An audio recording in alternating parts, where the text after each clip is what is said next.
Thank you.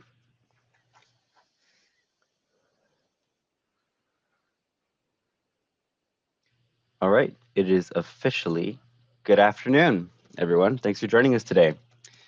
So today's webinar is going to focus on conducting cost-effective risk assessments for financial services organizations while navigating all of the complex regulatory frameworks that are present in this industry.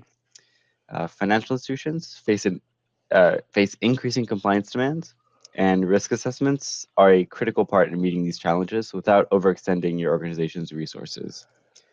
Over the next few slides, we're going to break down some key regulatory frameworks, essential components of risk assessments, and go over a couple of practical strategies to remain compliant in a cost-effective manner. Before we get started, we have some introductions. Thanks, Miguel.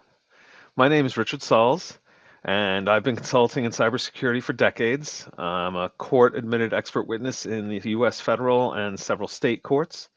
In addition to delivering risk management work, I also perform threat modeling, tabletops, pen testing, and ethical vulnerability research. Last year, I was published and/or quoted in articles in U.S. News and World Report, the VMware blog, HelpNet Security, and others, in addition to my public speaking efforts at cons and cybersecurity gatherings. Miguel? Thanks. I'm Miguel Gutierrez, a cybersecurity professional with about a little over 5 years of cybersecurity experience, focusing primarily on work with financial institutions. My work, for the most part, includes design of security systems and evaluation of these different architectures, as well as helping organizations reach regulatory compliance, so whether that be evaluating existing solutions or developing some that meet our regulators' expectations. Thanks, Miguel. So, financial services operate in one of the most highly regulated industries, where compliance is not just a best practice, it's a fundamental requirement. Regulatory bodies have implemented stringent frameworks in order to ensure the security, resilience, and integrity of financial institutions, particularly in the face of growing cyber threats and operational risks.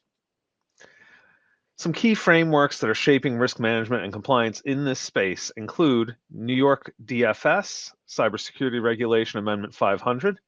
This mandates risk assessments, cybersecurity policies, and incident response plans in order to protect consumer data and financial systems. It applies to financial institutions operating in New York, including banks, insurance companies, and lenders. FedLine regulations. Well, financial institutions that connect to the Federal Reserve payment and transaction systems must adhere to strict security controls to prevent fraud, unauthorized access, and system breaches. These requirements are critical for safeguarding the backbone of the U.S. financial system. The FedRAMP, Federal Risk and Authorization Management Program framework, governs cloud security for organizations that provide services to federal agencies. Financial institutions leveraging cloud technologies must often align with FedRAMP security controls to ensure secure cloud environments and data protection. Each of these frameworks requires organizations to conduct some form of risk assessment, which involves identifying vulnerabilities, assessing threats, and enforcing security controls. However, not all financial institutions need an exhaustive, full-scale ISO 27005 risk assessment. The real challenge is striking a balance between compliance and cost efficiency, ensuring that your risk assessment process is thorough enough to meet regulatory obligations while remaining scalable and practical. For many organizations, this means adopting a risk-based approach, focusing on the most critical assets, the highest priority threats, and the most cost-effective mitigation strategies. The goal is not just to comply with regulations, but to build a resilient security posture that protects both the institution and its customers. As we move forward, we'll break down the essential components of a cost-effective risk assessment and discuss how financial institutions can meet compliance requirements without unnecessary complexity or expenses. Over to you, Miguel. Thanks, Richard. So we're going to go over the 5 key components of a structured risk assessment. So the 5 key steps are, first off, asset identification. Every risk assessment needs to start off with a strong foundation, and we need to answer the, I think, most impactful question here, which is, what are we looking at? To be more specific, I'll ask, what is the data and where is it? And maybe even, what's the scope of the regulation we want to address, just to hone in our focus a bit more. For a financial institution, these critical assets can be customer data, financial transactions, and the systems that hold or otherwise process the data, anything that touches these critical assets. Up next is our threat analysis, where we take a minute to understand what are the primary targets, primary threats to your organization.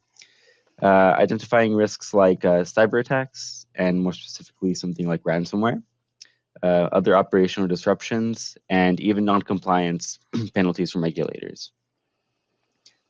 For our vulnerability assessment, we take stock of the controls that you have in place to protect your assets and evaluate the weaknesses in these security controls that could be exploited. Fourth is the risk calculation, where we take the overlap of these 3 previous steps. So, what assets are we working with? What threats are most likely to target these assets? And lastly, what vulnerabilities do we have in the controls for these assets that increase the likelihood of a threat impacting the organization? So this is where we do the simple math and find the overlap and decide, what are the risks and what are the highest risks? And that leads on to our 5th step, prioritization. So every organization is unique, and there's no one-size-fits-all blanket solution that we can give you to perfectly polish your IT security. However, you can improve your security posture by allocating resources effectively and by focusing on the highest risk areas for your organization. A well-executed risk assessment is going to strengthen your posture by informing the business decisions and by leading your organization down a path that makes the most sense for you. This is something that has effects that are more far-reaching than just meeting a compliance requirement. Thanks, Miguel. So let's talk about mitigation strategies. Once we've identified risks, the next step is mitigation, ensuring that vulnerabilities are addressed effectively while maintaining regulatory compliance. There are 3 key strategies that every financial institution should implement. Security controls. Strong security controls form the backbone of any risk mitigation strategy. Implementing MFA, or multi-factor authentication, significantly reduces unauthorized access risks, while encryption safeguards sensitive financial data both in transit and at rest. Access control should follow the principle of least privilege, ensuring that employees have only the access to systems and data necessary for their roles. These measures help prevent breaches, insider threats, and compliance violations. Next, policy and procedure updates. Security isn't just about technology. It's also about processes and people. Policies must align with evolving regulations and industry best practices. This includes updating data privacy policies, refining incident response procedures, and ensuring that employees understand and adhere to security guidelines. A well-structured policy framework ensures that risk mitigation efforts are systematic and enforceable across the entire organization. Third, regular monitoring and auditing. A one-time assessment isn't enough. Cyber threats and regulatory landscapes evolve constantly, so continuous monitoring is critical. Organizations should implement real-time threat detection, conduct regular vulnerability scans, and perform security audits to identify new risks. Routine compliance checks help to ensure that all implemented controls remain effective and align with current regulations. By integrating these strategies into a continuous improvement process, financial institutions can shift from a reactive to a proactive security posture. And this approach not only ensures compliance, but also builds long-term resilience against emerging threats. Risk mitigation isn't just about checking a compliance box. It's about securing operations, protecting customer trust, and strengthening the foundation of your organization. Miguel? Thanks, Richard.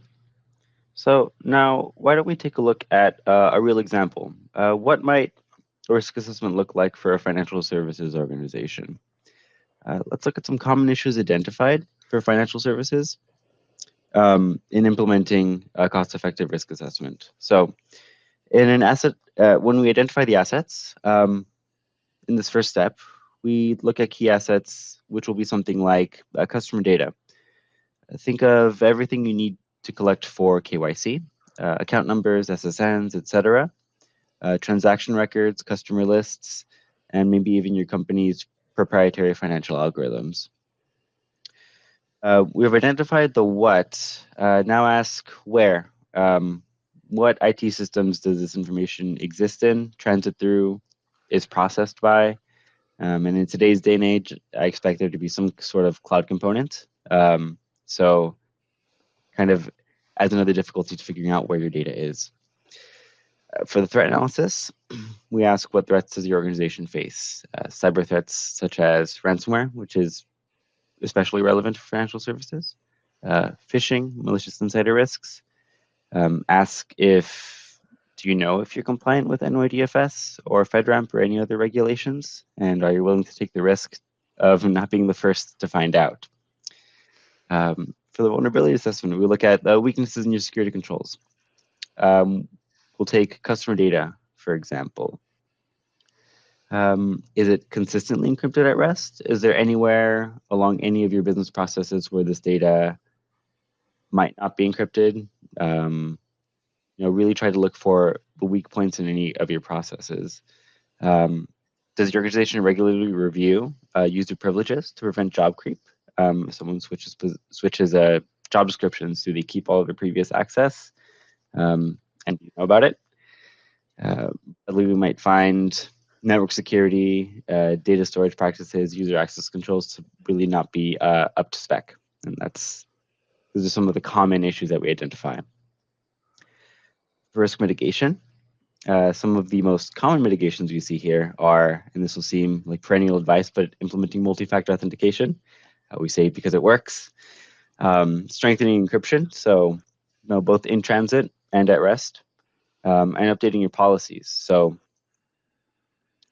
including to reflect these other two mitigations that I've just mentioned, MFA and your encryption standards. Because for regulators, and I mean, I think just as a general rule of thumb, if it's not written down, it doesn't exist. So you want to make sure that things are written down, signed off on, and enforceable. Makes your job easier as well. And lastly, continuous monitoring. You want to make sure that not only do you implement some technical controls for real-time threat monitoring, but that you perform regular security audits and regular risk assessments to really make any of these findings incremental and more manageable for your organization. So you don't end up with a fire to fix with a month deadline. You want to make sure you catch these things early on. Thanks, Miguel. Now let's talk about some tailored risk mitigation strategies to ensure compliance while maintaining efficiency. There are three key areas to focus on: security controls, policy updates, and continuous monitoring. You may have heard me mention these already. They're very important, obviously. So first, let's talk about security controls. Implementing a robust security measures is essential. Multi-factor authentication, as we've mentioned, is a critical safeguard, adding an extra layer of protection beyond just passwords. Something you know, something you have. Enhanced encryption protocols help secure sensitive financial data, reducing the risk of breaches. And strengthening access control policies ensures that only authorized individuals can access critical systems, minimizing insider threats. Policy updates are very important. Keeping policies aligned with regulatory requirements and security best practices is not a one-time effort. Organizations must regularly review and update their data privacy policies to reflect evolving regulations. Incident response procedures should be refined to ensure swift action in case of security incidents, reducing downtime and financial impact. As with Secure's global lead for crisis management exercises and tabletops, I have to remind you to test your IR plans with your teams. It's fine to have your policies on paper, but if you haven't pulled it out, tested it with your group, and then an incident occurs, they're going to be as completely unaware of these policies and procedures as they might be if they didn't exist. Employee training programs are equally important. Staff need ongoing education to recognize threats like phishing and social engineering attacks. Finally, continuous monitoring, because security is not static. Establishing a monitoring program allows organizations to detect and respond to emerging threats in real time. Regular vulnerability scans help identify weaknesses before they can be exploited. And security audits ensure compliance and help organizations stay ahead of regulatory expectations. A proactive approach to monitoring can significantly reduce the likelihood of costly security incidents. It's not a matter of if, but when your organization is attacked. By focusing on these three pillars, strong security controls, up-to-date policies, and continuous monitoring, organizations can effectively mitigate risk while maintaining compliance in a cost-effective manner. Thanks for that, Richard. Now I'm going to go over a few of the key benefits of a cost-effective risk assessment. So we're going to look at a couple of benefits that are beyond just meeting compliance requirements. Financial institutions have to navigate a really complex regulatory environment while maintaining the operational efficiency they need and safeguarding customer trust. So first off, we'll start with the most obvious one, which is just improved compliance. Regulatory bodies such as NYDFS, FedRAMP, impose strict requirements on financial services to manage their risks effectively. A thorough risk assessment is going to ensure compliance with these regulations, reduce the likelihood of costly penalties, legal repercussions, and reputational damage. So identifying these gaps before auditors do, the organization can proactively address these compliance issues and demonstrate due diligence. Secondly, is your enhanced security posture. In today's rapidly evolving threat landscape, cyber attacks, breaches, operational disruptions pose a serious risk to your organization. And a risk assessment is going to allow you to identify vulnerabilities, implement the necessary safeguards, and develop a proactive defense strategy. Address the security gaps early and reduce the likelihood of a successful cyber attack. Thirdly is reduced costs. Prioritized findings from an assessment are going to let your organization prioritize its security investments effectively. Instead of applying a blanket measure that may be costly or unnecessary, you can focus your resources, time and money, onto the highest risk areas. This targeted approach is going to prevent overspending on redundant security controls while ensuring critical vulnerabilities are addressed, leading to a more cost-efficient risk strategy. I know I've seen it many times. A vendor promises a product that's going to solve XYZ problem. You may already have the tools, just not configured properly. So save the money there. Then we have improved customer trust. So data security and privacy are paramount in the financial services sector. You're handling people's money, and people tend to be a little sensitive about that. They expect their sensitive information to be protected, and any breach can quickly erode trust. I know it's been over half a decade, and we're still talking about Equifax. It's not something that customers tend to forget. So by conducting these regular risk assessments and implementing strong security measures, you can signal your commitment to safeguarding customer data. And this not only enhances your customers' confidence, but also strengthens your relationship with investors, business partners, and regulators. If we take all these benefits into account, we end up with an organization that allows the leadership team to make informed decisions about its security investments and develop a strategic plan for the future to build a proactive rather than reactive cybersecurity program. And this is going to give your organization, broadly speaking, a more competitive advantage.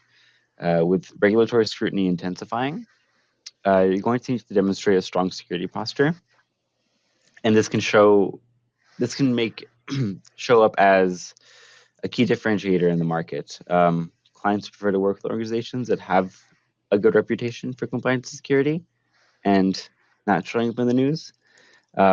Making effective risk assessments is a key part of this and a key part of your business's success. So by focusing on the critical risks and making sure that these risk assessments are cost effective, your organization can find an optimal balance between security, compliance, and operational efficiency. So a well-structured risk assessment process doesn't just reduce the vulnerabilities, but it's going to enhance your long-term resilience, reduce costs overall, and foster trust with customers.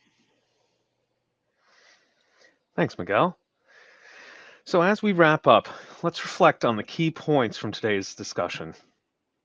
Risk assessments are not just a regulatory requirement. They're a strategic tool that helps financial services companies strengthen security, improve compliance, and allocate resources efficiently. By systematically identifying, analyzing, and mitigating risks, organizations can proactively address vulnerabilities before they lead to costly incidents. Spending money to be prepared for an incident is almost always more cost-effective than recovering from one. A cost-effective approach ensures that compliance efforts are both sustainable and practical, balancing security with financial constraints. So what are the next steps? First, take a closer look at your current risk assessment processes. Are they aligned with your regulatory obligations? Are they focused on the most critical threats?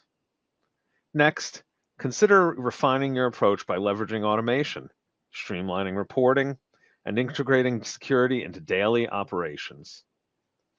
Most importantly, risk management is not a one-time effort. It is a continuous process.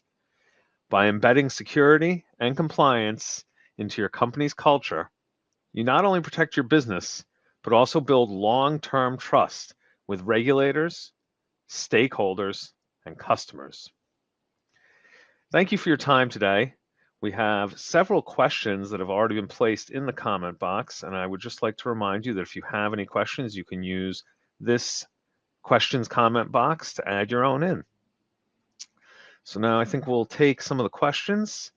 The first one being, Miguel, perhaps you want to take this. How do you see evolving regulations like New York DFS or FedRAMP impacting financial institutions over the next few years? Sure.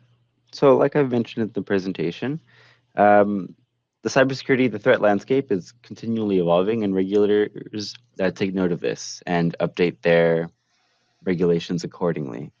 What we can expect along with these updates is stricter enforcement of risk assessments, more emphasis on real-time threat monitoring, and increased scrutiny of third-party vendors. So I guess the focus doesn't just sit at, isn't enclosed within the bounds of your organization, but also any vendors that you do business with or utilize the services of. Financial institutions are going to need to stay agile and continuously update your own strategies to remain compliant while balancing operational efficiency. So it's a tough thing to juggle. Thanks, Miguel.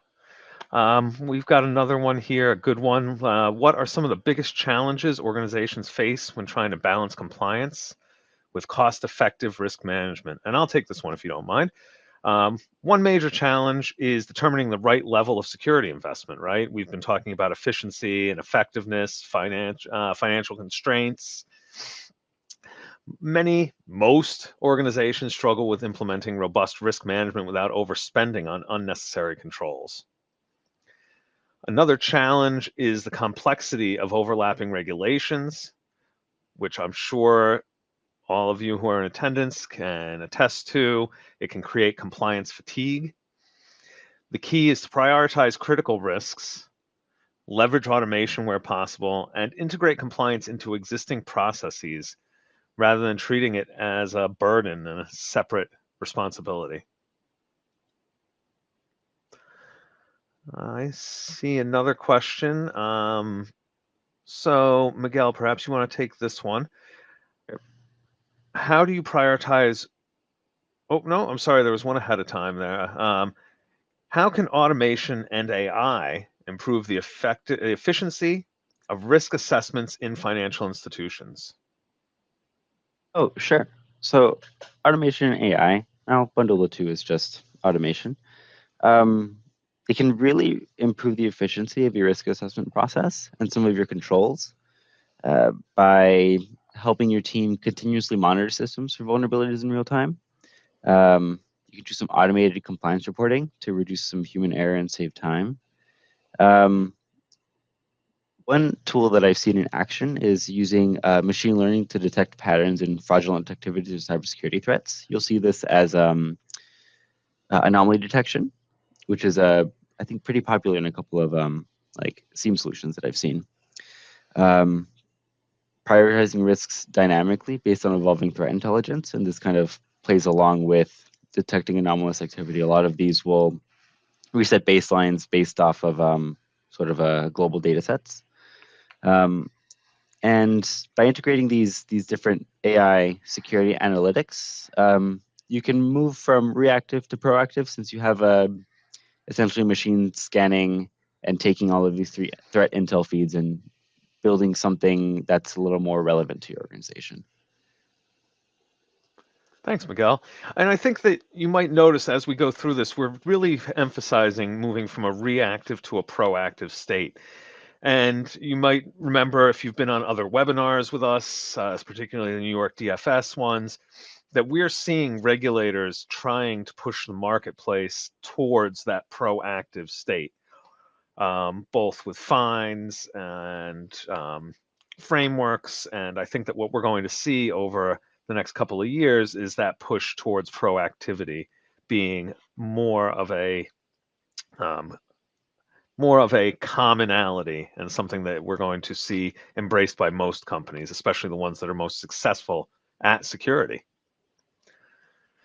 We have a couple other great questions. So how do financial institutions ensure that third-party vendors also comply with necessary security regulations? Fantastic question. So to start, organizations should implement third-party risk management, which are TPRM programs. That can include vendor security assessments before onboarding any third-party service providers.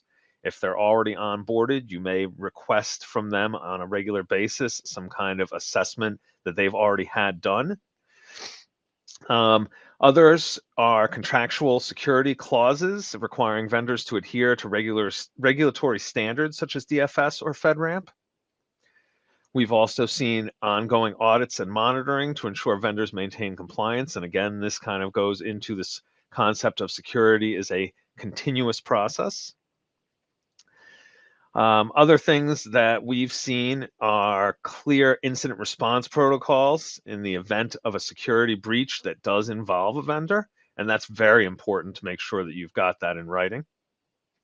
By integrating these vendor security opportunities into your overall risk assessment strategy, a financial institution can minimize supply chain vulnerabilities, which I think is a hot topic for this year.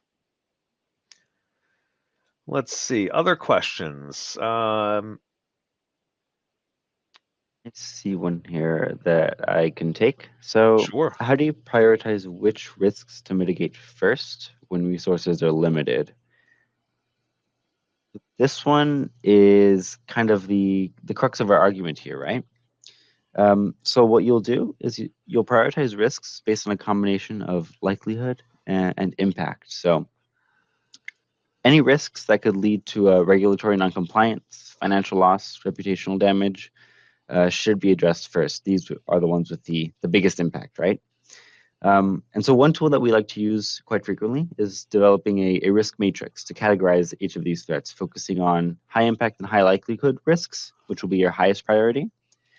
And you can monitor and set lower on the priority lists so lower on the priority list, any risks that are maybe low likelihood or low impact. So you can develop a cost-benefit analysis based off of this matrix to help decide which mitigation strategies are going to provide your organization with the best return on investment. Fantastic. Thank you, Miguel. One more question that's in here. Feel free to add more again through the comment questions box. But are there specific cybersecurity threats or fraud risks that are increasing in financial services today? I think that we and everyone in attendance knows that, yes, of course, financial services are facing rising threats, including ransomware attacks, which we know have been a problem for a very long time within the financial realm. Business email compromise scams that manipulate employees into authorizing fraudulent transactions. Synthetic identity fraud, where criminals create fake identities to open fraudulent accounts. Of course, we're seeing deep fakes starting to become a real problem, but not only in the financial industry, but in general. And I've had many clients, especially within the last 6 months, come to me asking me if I've seen these deepfake videos or I've been privy to them, and because mainly that they have experienced them and come very close to the edge of actually falling for them. So that's something to be very aware of, because it will become more and more ubiquitous as time goes on. And lastly, API security threats. I mean, these are very common. Financial institutions are increasingly relying on open banking, third-party integrations, and you have to test your APIs. Ultimately, that's any kind of external exposure is obviously a risk and the potential for someone to take advantage of that. So staying ahead of these threats requires a combination of advanced security measures, employee training, and continuous risk monitoring, something you may have heard us mention a few times. Last question. With financial services increasingly moving to the cloud, what additional risk considerations should organizations be aware of? Would you like to take this, Miguel, or shall I? See, I can go ahead and take this one. So I'll go over some of the top, in my opinion at least, additional risk considerations that organizations should take. So first off, and I think maybe one of the more obvious risks here is data sovereignty issues. So you want to make sure that your data is stored in compliance with jurisdictional laws. I think one of the most obvious regulations, at least one that was huge a while ago, was GDPR. Next, we'll look at misconfigured security settings. So honestly, one of the leading cause of breaches that we see up in the cloud. A shared responsibility model and any misunderstandings there. You should be aware of what parts of this service are under the management of the vendor or cloud provider and which ones your organization is responsible for managing. Any miscommunications there can lead to some misconfigurations or gaps in security that can leave customer data open to attack. And lastly is third-party dependencies here. So cloud providers and any SaaS applications that you might be using need to be continuously monitored for vulnerabilities. So think of just any applications that you might use or that aren't developed in-house or that are hosted elsewhere. This kind of vulnerability monitoring can be a bit more difficult, but it's still a necessary process. In general, there are several cloud security best practices that we recommend for financial institutions. Just generally strong identity management, making sure that encrypted standards are up to spec, and performing your due diligence on these vendors. Very nice. Well, let's see. I think that we've answered all of our questions. So thank you for your attendance and attention today. This is one of many webinars that we've held through advisory and security and risk management at WoodSecure. Please check our YouTube channel for others, and Always be on the lookout for additional signups. We tend to give these quarterly or so. If you have any questions, feel free to reach out to us at the WithSecure Consulting website, through LinkedIn, random emails, or phone calls. Yeah, we're around. Again, thank you for your time and your attention, and hope that this provided you some relevant and interesting things to think about. Have a great day. We'll see you soon. Thanks, everyone.